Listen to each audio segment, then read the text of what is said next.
Hi residents, it's Vicky with your social department, and I have a special treat. We're going to have a history lesson today. I have the pleasure of being with our ex-president, Len Ronick. Hi, thank you for showing up today. Quite welcome. So, let's see how far back we can go. Can you tell us a little bit about yourself? Okay, I arrived here in 1994 and moved into the Malvern section. At that time, there were 9 areas that were in effect. There was Ashmont, Belfort, Claremont, Devon.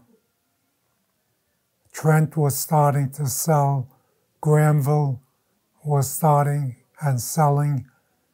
And Malvern had just finished and been completed, and Lombardy was starting up, and they were starting to sell that.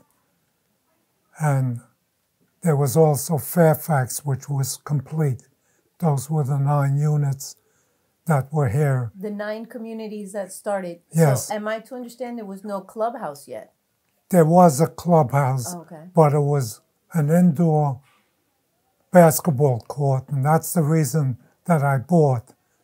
That was, I came here in 1990 and 92, and still, when I moved in 94, to my surprise, it was now it was an aerobics room, and I was told I have to play basketball at the yard outside with the kids. You got kicked out? Yes, and I did go out there, and yes, I found out that some of those kids were a lot better than I was. Well, good for them kids. So you became the president when?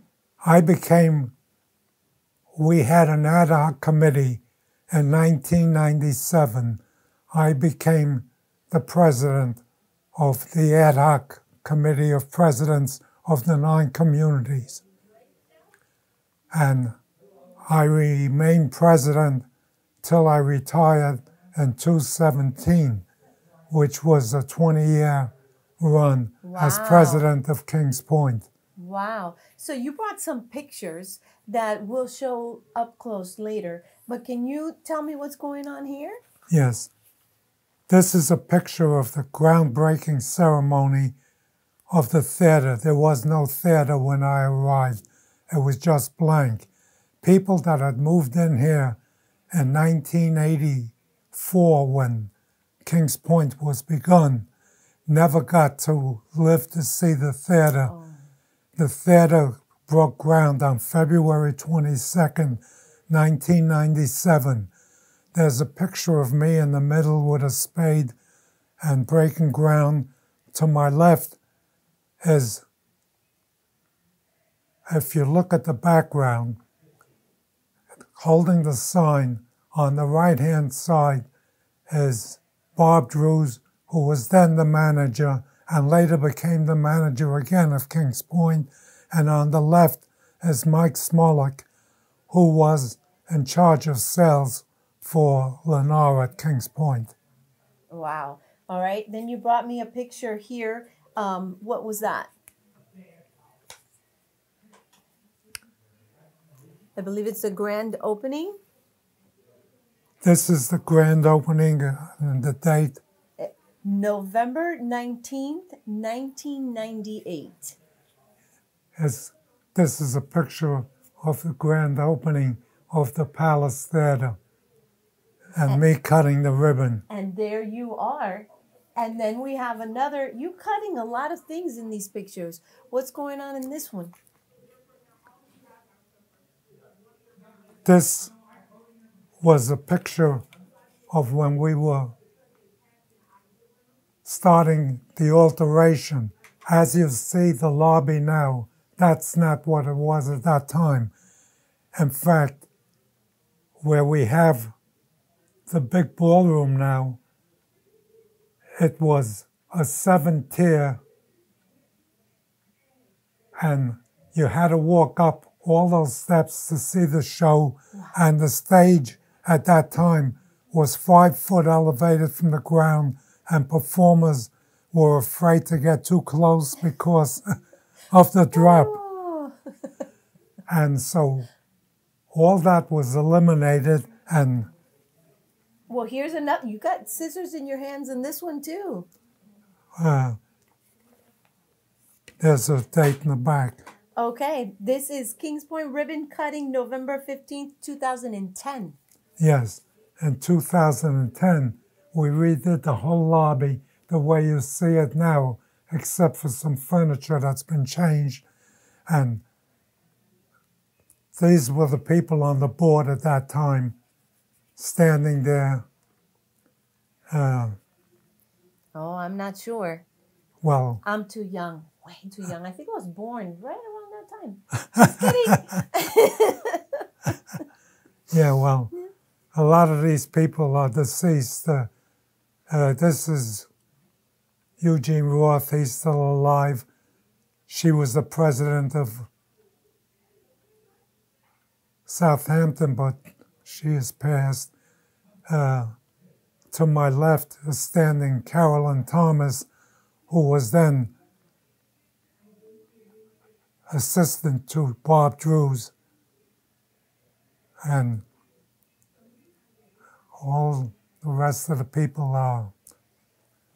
So let me ask you, Lenny, you've been here for a while, right? Mhm. What is your title right now?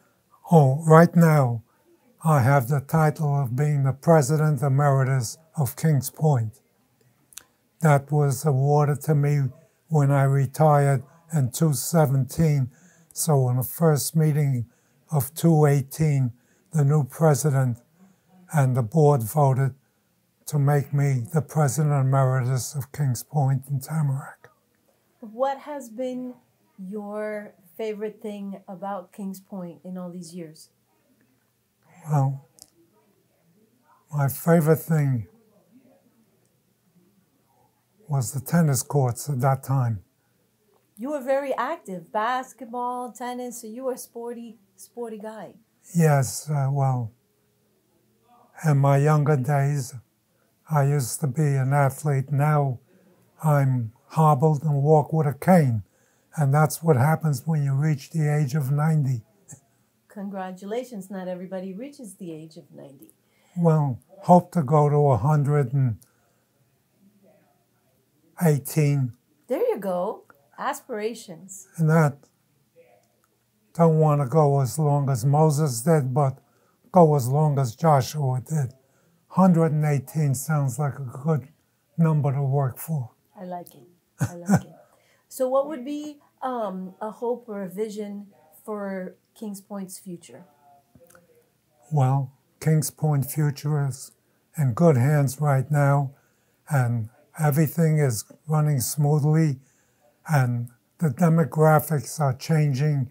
When I moved into Kings Point, in fact, and I guess it was 2005, they did an article about Kings Point, and it was called Back to the Ghetto. The article was, I was president of Kings Point and Jewish. The commissioner was Mark Sultanoff and Jewish. The mayor was Joe Schreiber, lived in Claremont, and he was Jewish. So I would say it was 98% Jewish at that time. As you see, the demographics have changed now. I would think the Jewish population is about 30%. And that's good. Everything has to move on, and things are real harmonious right now. Yeah, diverse. The diversity makes it interesting. Yeah. Right? Gives it flavor. Right? Absolutely. Okay. Well, I appreciate your time. Thank you for taking us down memory lane. We're going to get closer to those photographs so that you could see who he was naming and what he was looking at. And I appreciate everything you've done for Kings Point. Thank you very much. You're quite welcome. It's been my pleasure. Thank you.